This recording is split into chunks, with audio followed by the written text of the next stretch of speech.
এই পুরো সপ্তাহ জুড়েই আমাদের দাওয়াত, বাহিরে খাওয়া-দাওয়ার ঘোরাঘুরির উপরেই গিয়েছে। তো আজকে ফুপির সাথে গিয়েছিলাম বসুন্ধরা সিটিতে। সেখান থেকে ফুপি কিছু কেনাকাটা করবে আর তার পাশাপাশি আমাদেরও একটু ঘোরা হয়ে যাবে। আর লাস্টে আমরা অনেক কিছু খাওয়া-দাওয়া করেছিলাম। তো চলো আজকের ব্লগটা স্টার্ট করা যাক। আসসালামু আলাইকুম এভরিওয়ান, দিস ইজ অমিয়া। কি অবস্থা সবার? আজকে অনেকদিন পর আমি ভয়েস ওভার করছি, তাই না? তো আমার জন্য হলো আজকে ভিডিওটা বেশি বেশি করে শেয়ার করবা আর লাইক কমেন্ট করতে তো একদমই ভুলবে না। তো আমার আজকে একটা এক্সাম ছিল, এক্সাম 12টার দিকে শেষ হয়েছে। তখনই জিনিয়া ফুপি ফোন দিয়ে বলল যে বসুন্ধরা যাবো কিনা। তো আমি তাড়াতাড়ি করে বাসায় এসেই জাস্ট ফুপিদের সাথে বসুন্ধরা চলে আসছি। সাথে মালিহার সামাইরাও ছিল।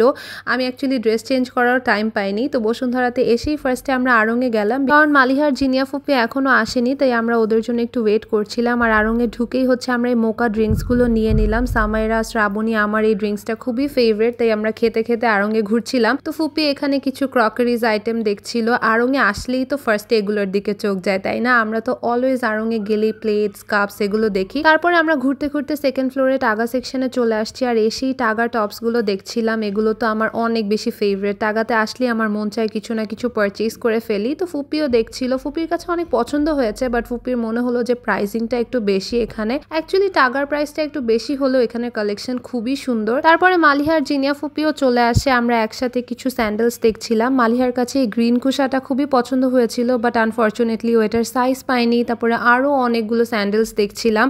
আমার না এক্সাম থেকে আসার পরেও আমার মনে হচ্ছিল যে টায়ার্ড লাগবে, বাট অ্যাকচুয়ালি শপিংয়ে আসলে যে টায়ার্ডনেসটা কই চলে যায় আল্লাহই জানে। মনে হয় আমরা শপিং করতে অনেক বেশি লাইক করি, তাই হয়তো। তারপরে কিছু পার্স দেখছিলাম। আড়ংয়ের ক্লাচেসের কালেকশন তো খুবই সুন্দর। ফুপিও দেখছিল। ফুপির অ্যাকচুয়ালি আড়ংয়ে লাস্ট একবার যাওয়া হয়েছিল, বাট এইবার বসুন্ধরা আউটলেটে ফার্স্ট টাইম। আড়ং আসলে এমনই একটা জায়গা, এখানে কেনাকাটা ছাড়াও সবকিছু ঘুরে ঘুরে দেখতেও আসলে অনেক বেশি মজা লাগে। আমরাও তাই করছিলাম। এখানে অনেক কিছু দেখলাম। এই ওয়ান পিস কুর্তিগুলো আমাদের খুবই পছন্দ হয়েছিল। আমার অ্যাকচুয়ালি আড়ংয়ের ড্রেসগুলো খুবই পছন্দ হয়েছে। আমার প্ল্যান আছে এখান থেকে একটা ড্রেস নিব, তাই মালিহাকেও দেখাচ্ছিলাম যে দেখো কোনটা বেশি ভালো লাগে। তারপরে আবারও নিচের ফ্লোরে চলে আসলাম। এখন এখান থেকে বিল করে বের হয়ে যাব আমরা। নিচের ফ্লোরে মাটির এই সেকশন থেকে ফুপু দইয়ের 2টা হাঁড়ি নিয়েছে, তারপরে কাপস গুলো নিয়েছে, আরো কি কি যেন নিয়েছে আমার অ্যাকচুয়ালি মনে নেই। আর সামাইরা এখান থেকে একটা সেন্টেড ক্যান্ডেল নিয়েছিল, অনেক সুন্দর ছিল ওইটার স্মেলটা। এখন জাস্ট তাড়াতাড়ি করে বের হয়ে যাব, কারণ বসুন্ধরা সিটিতে আসছি, আরো তো অনেক কিছু দেখানোর বাকি আছে ফুপিকে। আর যেহেতু আমি মেডিকেল থেকে আসছি, আমার অনেক বেশি খিদা পাচ্ছিল। ইভেন মালিহার শ্রাবণীও কিছু খেয়ে বের হয়নি, ওরা জাস্ট ঘুম থেকে উঠেই বের হয়ে গিয়েছে রেডি হয়ে। তাই আমাদের আবার খেতেও যেতে হবে উপরে ফুড কোর্টে। তো আমরা অ্যাকচুয়ালি সবগুলো ফ্লোর ঘুরে ঘুরে দেখছিলাম। ফুপির কিছু 3 পিস কেনার প্ল্যান ছিল, তাই আমরা ওরকম টাইপের স্টোরগুলোতে যাচ্ছিলাম যেখানে একটু ইন্ডিয়ান পাকিস্তানি 3 পিস গুলো পাবো। অ্যাকচুয়ালি ফুপি ইউএসএ ফেরত যাওয়ার আগে অনেকগুলো 3 পিস রেডি করছে একবারে নিয়ে যাওয়ার জন্য। অনেকগুলো অলরেডি কেনা হয়ে গিয়েছে, বাট তাও দেখছিল যদি কোনোটা পছন্দ হয় তাহলে নিয়ে নিবে, বিকজ এখন আর হাতে বেশি একটা টাইম নেই। এখন তাড়াতাড়ি করে এগুলো মেক করতেও হবে।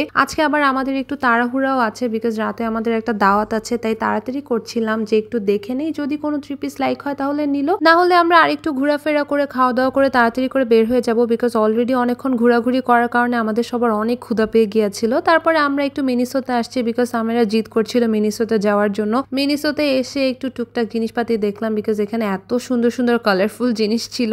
তারপরে পাশেই দেশি 10 যেই আউটলেটটা আছে ওখানেও একটু গিয়েছিলাম। তারপরে আমরা ঘুরতে ঘুরতে এবার চলে যাচ্ছি ফুড কোর্টে। ফুড কোর্টে এসে ঘুরে ঘুরে দেখছিলাম যে কোথা থেকে খাওয়া যায়। তারপর জিনিয়া ফুপি সাজেস্ট করলো যে ইন্ডিয়ান স্পাইসি এখানকার খাবার নাকি মজা হবে, তাই আমরা এখানেই বসে পড়লাম আর দেখছিলাম যে কি অর্ডার করা যায়। অলরেডি টুটু ফুপির অনেক বেশি খিদা পেয়ে গিয়েছিল, বিকজ ফুপির ডায়াবেটিস আছে, বেশিক্ষণ না খেয়ে থাকতে পারে না। আর ফুপির বারবারই একটু ফুচকা, চটপটি এই টাইপের কিছু খেতে ইচ্ছা করছিল, তাই এসেই এখান থেকে একটা রাজকচুরি আর ফুচকা অর্ডার দিয়ে দিল। ফুচকাটা অনেক মজা ছিল, টকটা একটু বেশি টক ছিল, বাট খেতে খুবই মজা লাগছিল।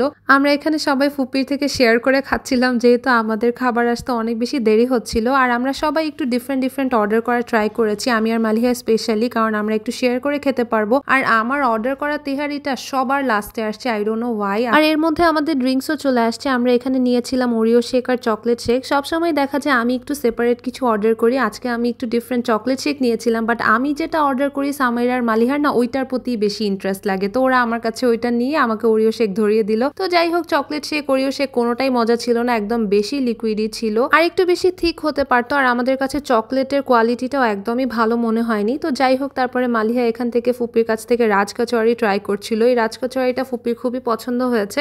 এই তো আমাদের খাবারও চলে আসছে। এখানে শ্রাবণী আর সামাইরা আর জিনিয়া ফুপি সেম নিয়েছিল। ওরা নিয়েছিল ফ্রাইড রাইস মিক্স প্লেটার গুলো। ওই যে আগেই বললাম না যে আমার অর্ডার করা তেহারিটা সবার লাস্টে আসছে, তাই এখানে আমি জিনিয়া ফুপির থেকে শেয়ার করে খাচ্ছি। খাচ্ছিলাম। আর মালিহা নিয়েছিল বিফ খিচুড়ি, ওর খিচুড়িটা দেখতেই অনেক বেশি টেম্পটিং লাগছিল। আমি একটু ট্রাই করেছিলাম, অনেক মজা ছিল এটা খেতে। তারপরে মালিহা আর সামাইরা শেয়ার করে খাচ্ছিল, কারণ ফ্রাইড রাইস কার না পছন্দ। যদিও আজকে রাতে আমাদের একটা দাওয়াত আছে, তাও কেন জানি আমরা এখানে এত কিছু অর্ডার করে বসেছি আল্লাহই জানে। ফুপি কিন্তু এর মধ্যে আরো একটা জিনিস অর্ডার করেছিল, ওইটা ছিল আলু পরাঠার একটা প্লেটার। ওইটার মধ্যে কি কি জানি ছিল আমার ঠিক দেখাতে মনে নেই। ওইটাতে মেবি আলু পরাঠা ছিল, বিফ ছিল, আর ইন্ডিয়ান কয়েকটা কারি টাইপের ছিল, আর কোকোনাট চাটনিও ছিল। ওইটা খেতে অনেক বেশি মজা ছিল। আমার খাবার না আসাতে আমি ফুপির সাথে ওইটাও শেয়ার করে খাচ্ছিলাম। এইভাবে করতে করতে আমার না সবার খাবার ট্রাই করা হয়ে গিয়েছে। এখন যে আমার তেহারিটা ফাইনালি আসছে, আমার তেহারিটা খেতে একদম সোসো টাইপের ছিল, আমার অত একটা মজা লাগে নাই, বাট তাও পেটে অনেক বেশি ক্ষুধা ছিল দেখে পুরাটা খেয়ে ফেলেছিলাম। আমরা এখানে বসে সবাই সেপারেট সেপারেট অর্ডার করাতে এত বেশি অর্ডার করে ফেলেছিলাম, আর সবাই মিলে এত খেয়ে ফেলেছি যে মালিহা বারবার বলছিল যে এতটা পেট ফুল হয়ে গিয়েছে যে মনে হয় না আজকে রাতের দাওয়াতে গিয়ে আর কিছু খেতে পারবো। আর আমাদের এখানে অলরেডি এত বেশি লেট হয়ে গিয়েছে, তাই আমরা একটু তাড়াতাড়ি করছিলাম, কারণ জিনিয়া ফুপির এখান থেকে আবার বাসায় যেয়ে বাবুদেরকে পিক করতে হবে, তারপরে আবার আমাদের বাসায় আসতে হবে। এখান থেকে আমরা আবার সবাই একসাথে দাওয়াতে যাব। সবার খাওয়া দাওয়া শেষ করে পার্সেল নিয়ে লাস্টে জিনিয়া ফুপি একটা হট কফি নিয়েছিল, ওইটাও আবার মালিহার সাথে একটু শেয়ার করে খেলো, যেহেতু মালিহা চা কফি খেতে অনেক বেশি পছন্দ করে। তো এই তো আমাদের খাওয়া দাওয়া শেষ, সোনার বাংলাদেশ। এখন আমরা চলে যাচ্ছিলাম। বের হতে আবারও চিন্তা করলাম যে আরেকটু ঘুরে যাই। লাস্টে আমাদের প্ল্যান হয়েছিল যে একটু স্টাইলিকোতে যাব। স্টাইলিকোতে গিয়ে তেমন কিছু পছন্দ হয়নি, তাই ওখান থেকে বের হয়ে এখন আবার যাচ্ছি মুস্তাফা মার্টে। জাস্ট একটু চিন্তা করো আমরা কত ঘুরতে পারি। এর মধ্যে টুটু ফুপি আরো টুকটাক কেনাকাটা করেছে। তারপরে আমরা ফার্স্টে বেসমেন্টে গিয়েছিলাম মুস্তাফা মার্টে যাওয়ার জন্য, পরে দেখলাম ওইটা শিফট করে 5th ফ্লোরে নিয়েছে, তো আমরা আবারও ওখানে আসছি। মুস্তাফা মার্ট থেকে জিনিয়া ফুপি আমাদের সবাইকে মাইলো খাওয়ালো, তারপরে এখন চলে যাচ্ছি বাসায় ফাইনালি। তো আজকের মতো ব্লগটার একদম লাস্ট পর্যায়ে চলে এসেছি। যদি আমাদের ঘোরাঘুরি ব্লগ ভালো লাগে তাহলে অবশ্যই আমাদের পেজটা ফলো দিয়ে দিবে, এন্ড ভিডিওতে কিন্তু লাইক কমেন্ট শেয়ার করতে একদমই ভুলবে না। Thank you so much for watching. আল্লাহ হাফেজ।